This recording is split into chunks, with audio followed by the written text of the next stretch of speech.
my nerdlings. If you're new here, my name is Nikki. Welcome to my channel where we get nerdy.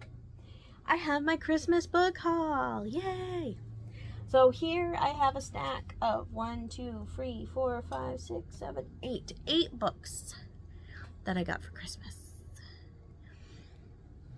I'm going to go through them. Some of them I'll read the synopsises. Some of them I won't because you will already know what they're about. First, that I got from my stepfather-in-law is The Shaping of Middle-earth by J.R.R. Tolkien. I want to read Lord of the Rings, all of it,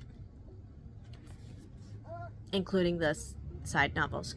So, and my stepfather-in-law, he is a huge Lord of the Rings fan, to the point where he's tried to convince the kids to call him Gandalf instead of some derivative of Grandpa. Next is a book that I got from my mother-in-law. So funny thing, she sent me money to go buy myself books. Bless you. But I picked a book that she would pick based on the contents of it. And that is Clockwork Angel by Cassandra Clare. This is the first book in the Infernal Devices series, set in the Shadowhunters world. About this book, I've watched the Shadowhunters show. Thoroughly enjoyed it. Didn't expect to, but did. And I looked up online like the reading order, because I know it's a vast world that Miss Clare has put together.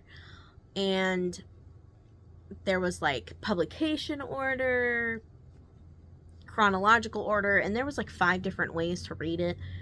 For me, I figured that I would enjoy it more by chronological order, because that's how I enjoy watching things like Marvel. So I figured, why not read it in chronological order? So this is supposed to be the first book in the world of Shadowhunters. And do I really need to explain what it's about?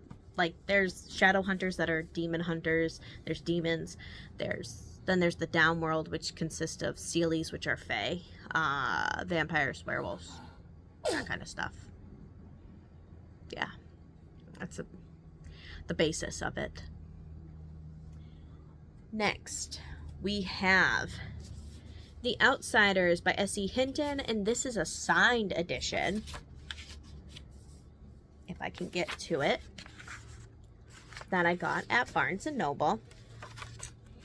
Apparently it's been 50 years since this book was published, and so this is a special 50th anniversary. This is one of my favorite movies of all time, so I just had to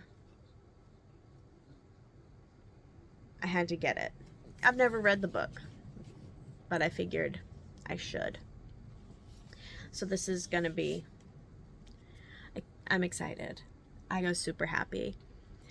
So, funny story, I do my own Christmas shopping. So I knew all of these books beforehand. Well, except one of them that my friend Alicia got me. Next book is The Song of Achilles by Madeline Miller, and it's a very beautiful sprayed edge edition. I wanted the signed edition, but they were sold out. So, beautiful, beautiful edition.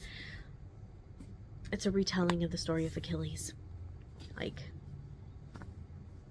that's kind of what we get. Next, I have The Ones We Burn by Rebecca Mix. This is a pretty cover. Naked, we have a purpley cover with like a hatchet kind of thing, and silver. And Monster Butcher Bloodwyn. Ranka is tired to death. All she craves now is to rest. Remain in the Witchic's wild north with the coven that raised her, and hide from her horrors of her past. But when Ranka is named Bloodwyn, the next treaty bride to a human prince, Her coven sends her south with a single directive: kill him, overthrow the throne, and set her people free. Simple enough for a blood witch whose magic compels her to kill. Except the prince is gentle, kind, and terrified of her. He doesn't want to marry Ranka. He doesn't want to be king at all. And it is his sister, the wickedly smart, infuriating, beautiful Princess Aramis, who seems to be the real threat. When witches start turning up dead, murdered by mysterious magical plague, and cultists begin burning innocents in the streets, Aramis stuns Ranka with an offer: set their mutual loathing aside and work together to find a cure. In return, she will help Ranka tame her deadly magic, but Ranka's mission grows complicated when her hatred for Aramis blossoms into something more treacherous. As the coup draws near, Ranka is forced to question everything she thought she knew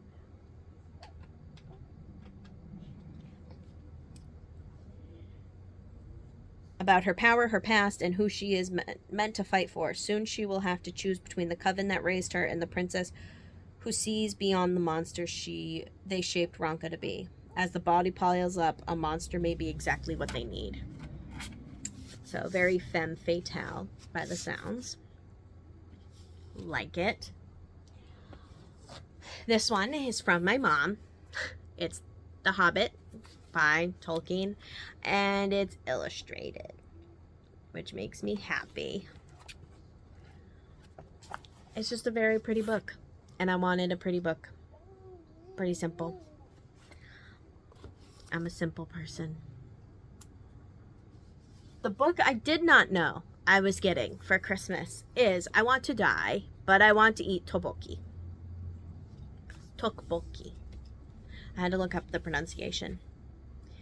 Baek Se-hee is a successful young social media director at a publishing house. When she begins seeing a psychiatrist about her, depression? She feels persistently anxious, endlessly self-doubting, but also highly judgmental of others. She hides her feelings while at work and with her friends, adept to performing the calmness her lifestyle demands. The effort keeps her from forming deep relationships. This can't be normal. But if she's so hopeless, why can she summon a yen for her favorite street food, the hot, spicy rice cake, tteokbokki? Is this just what life is like? Recording her dialogues with her psychiatrist over a 12-week period and expanding on each session with a reflective micro-essay, Baek Se-hee's I Want to Die, but I Want to Eat Tteokbokki is a therapy memoir for the social media generation and a book to keep close and in reach for in dark times. My friend Alicia bought me this because it says on the top, the South Korean hit therapy memoir recommended by BTS's RM, or Kim Namjoon. I love BTS. There's no surprise there. And then this book I bought myself during the Barnes & Noble 50% off hardcover sale. And that is Celtic Tales. Fairy tales and stories of enrichment from Ireland, Scotland, Brittany, and Wales. And there's pictures in here. Not many, but there is pictures.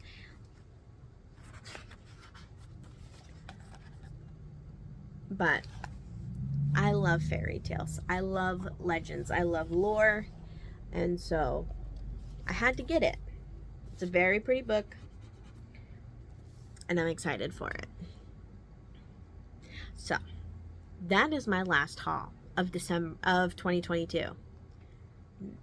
No more books in December because it is the 29th and we only have 2 days left. And I don't see myself going book shopping in those 2 days. So, remember, until next time, you are loved and you are valued.